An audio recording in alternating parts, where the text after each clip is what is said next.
संत विश्वा के बारे में आपने सुना ही होगा। यदि नहीं सुना तो आपको बता दे कि वो एक गुणी और ज्ञानवान व्यक्ति थे जिन्होंने आयुपरांत सदाचार और सद्गति के मार्ग पर लोगों को चलना सिखाया। लेकिन उनकी ये नीतियां उनके पुत्र पर काम नहीं आई, क्योंकि वह ज्ञानवान होते हुए भी एक अवगुण असीमित महत्वाकांक्षा से ग्रसित था।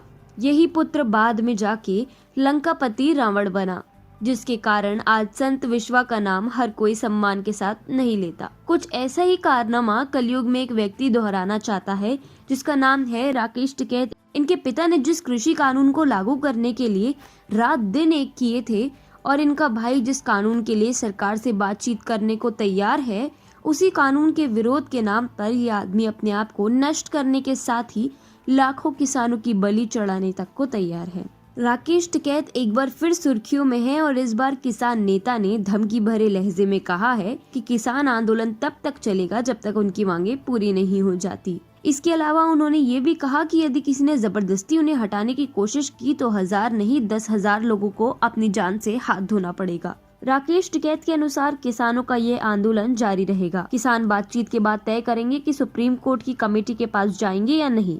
यदि सरकार ने जबरदस्ती किसानों को हटाने की कोशिश की तो इसमें 10,000 लोग मारे जा सकते हैं। किसान यहाँ से अब कहीं नहीं जा रहा है। सरकार का आंकलन है कि आंदोलन हटाने पर 1000 आदमी मारे जा सकते हैं, लेकिन सरकार का ये गलत आंकलन है, क्योंकि अगर किसानों को जबरन हटाने की कोशिश की गई तो यहाँ 10,000 आदमी मारे जा सकते हैं। परंतु यह राकेश टिकैत है कौन और यह क्यों अपने खानदान का नाम बदनाम करने पर उतारू है? राकेश टिकैत भारतीय किसान यूनियन के अग्रणी कार्यकर्ता है, जिनके भाई नरेश टिकैत इसी यूनियन के अध्यक्ष है और इनके पिता महेंद्र सिंह टिकैत एक बड़े प्रसिद्ध किसान नेता रहे हैं, जो हमेशा किसानों के हक के लिए लड़े हैं। महेंद्र सिंह टिकैत ने 1993 में कृषि कानूनों में सुधार की मांग पर दिल्ली में जमकर प्रदर्शन किया था और तत्कालीन सरकार को घुटने टेकने पर भी विवश किया था।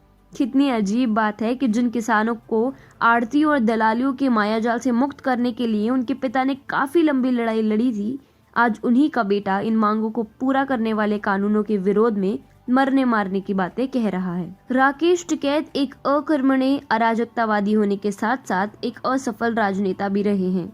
राकेश टिकैत राष्ट्रीय लोक दल की ओर से 2014 और 2019 के लोकसभा चुनाव भी लड़े थे, लेकिन दोनों ही बार जनाब धूम धड़ाके से हार गए। इससे भी हास्यास्पद बात तो ये है कि ये वही राकेश टिकैत है जिन्होंने जून 2020 में कृषि कानून के पारित होने पर बधाई दी थी। अभी थोड़े ही दिन पहले इनके भाई नरेश टिकैत ने स्पष्ट किया था कि जो भी किसान आंदोलन के नेताओं द्वारा सरकार से बातचीत में खलल डालेगा, उसे किसान बाहर निकाल फेंकेंगे। टिकैत के अनुसार हम सरकार से समाधान को तैयार है, लेकिन समिति के 40 लोगों में कुछ ऐसे लोग भी हैं जो समाधान के बजाय मामले को आगे बढ़ा रहे हैं। ऐसे लोगों को समझाया जाएगा या बाहर किया जाएगा। किसान अपनी समस्या का समाधान चाहते हैं और सरकार उनकी बातों को सुन भी रही है। उसके बाद भी कुछ लोगों से सहमति पूरी नहीं बन पा रही है। कहीं इसीलिए तो राकेश टिकैत कुछ ज्यादा ही आक्रामक नहीं हो रहे हैं। ऐसे में ये कहना गलत नहीं होगा कि राकेश टिकैत एक अयोग्य और अकर्मण्य नेता हैं, जिन्होंने अपनी महत्वाकांक्षा को पूरा करने के लिए हर संभव तरीका अपनाया है, चाहे इसके चक्कर में आमजनों की जान पर खतरा ही क्यों न बनाए। ऐसे लोगों के दबाव में सरकार या कोर्ट किसी को भी नहीं आना चाहिए और इन पर कड़ी से कड़ी कार्रवाई भी की जानी चाहिए।